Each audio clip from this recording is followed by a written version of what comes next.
Z from Zombies Refugee Camp. Part 7. First Zombie Detonation. In the Past. Clocktime 2. Extended version. Fictionalization, whose resemblance to the roughness of the facts. Ugly places. And unpleasant people. Of reality. It's pure fucking coincidence. And just one, you deserve. Damn coincidence. Love. Zombies. Fucking. End. Science. Fiction. Unconsciousness, voracity, brutality, define, A, predators, corrupt, and, zombies. In the village of the danger. A loud cry was heard in the distance, and we left my precarious accommodation changing an eye of warning. On the street we saw a man who was walking carelessly and I intercepted him to ask him about the alarm that we had heard. He replied that he had heard nothing and that he did not know and continued his way without attributing the slightest importance to it. RHYNNA and I headed towards the extraction point located on the top of the highest hill in the outskirts of the village of El Peligro. Walking through the outer streets we saw passing military transport vehicles loaded with uniformed soldiers and all with their regulatory weapons of the time. "Look, here's the secret orders," I told RHYNNA.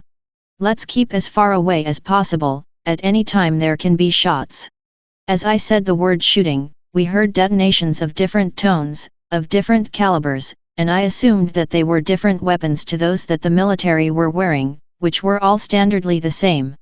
RHYNNA and I crossed one end of the street where she was staying, and we saw people running out of the house with red lights and then others walking in zombie mode, and we also saw two women like 50 meters away, running naked, desperately. "We shouldn't interfere anymore," RHYNNA said to me as reflecting with some grief in her voice, and we headed towards the extraction point hearing successive increases and decreases between screams, the roaring sound of transit and the detonations of guns, of many weapons. The zombie outbreak precipitated at excessive speed, extremely fast, too suddenly, like a bad joke intercalated in a forced situation, a wave of screams, whistles, accelerated engines, shooting, and a subsequent throttle of the same. I remember thinking, "This seems to lack logic," but you had an idea and I commented on it to RHYNNA who was already carrying her laser projector in her hand. I imitated it holding the look of the 10th man while RHYNNA as reflecting replied to me, "The only thing I think about now is that the infection and the spread have begun before and that it detonated by other causes or just by saturation." We continue to walk towards the highest hill in the outskirts of the village of El Peligro with a greater pace in our steps.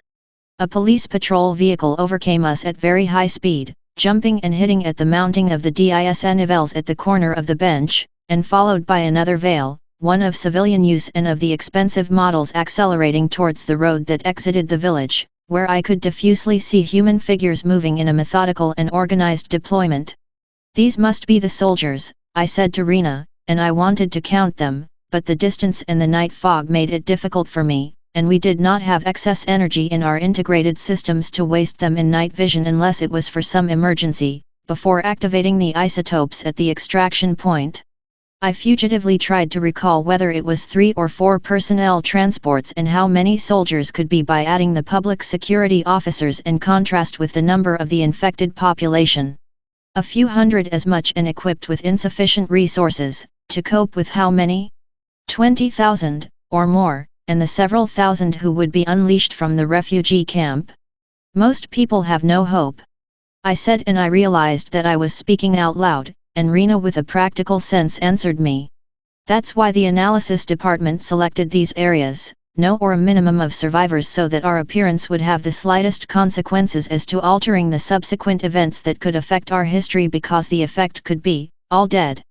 I didn't answer it, that kind of discussion about altering the past by making changes. It was a resolved issue that fortunately gave us a degree of passive margin of calculation.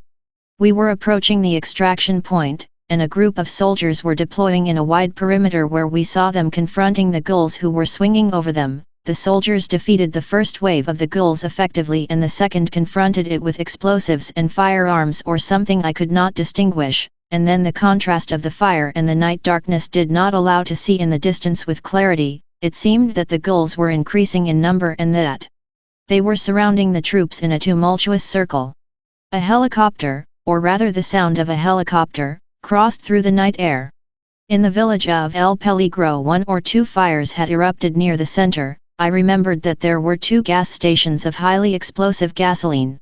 "We don't have much room," I said to RHYNNA, "we're here high enough on the hill to activate the isotopes." "Contact," I told RHYNNA at that moment when I saw a gull leading a group of them approaching us in the midst of the darkness of the night. And others came from the opposite direction. The lasers flashed alternately, and the gulls sprayed as the time shift was activated, and the old night, the fighting, the fire, the gulls, and the town of the danger were left in the past. It was raining on the same hill, which now, several centuries later, seemed to look lower. I looked briefly at RHYNNA, who smiled, but still breathed agitated as after an orgasm. We walked around with the view. As we checked the equipment, and the sun was rising from below the horizon, we saw the remains of ancient ruins of what had been the village of El Peligro, barely remnants of walls between the fronda, some trees and shrubs. And in the air one of our exploration drones that, having identified us and taking a turn around us, gave us signs blinking their green lights, was a agreed signal to know that the area was safe, and we should only wait for the transport vehicle that would take us back to Silas Hills to download the data that we had recorded and present reports and dialogues with tactical questions and variability of answers for the Department of Analysis, and then a short destination in La Rosabuena for a few days of well-deserved rest, which I would have preferred in the first term. As we waited, I asked RHYNNA, "Do you have any leaves left for mint tea?" And she answered to me with another question, "Do you have a bottle of water left?" End of the arc of El Peligro. The Danger.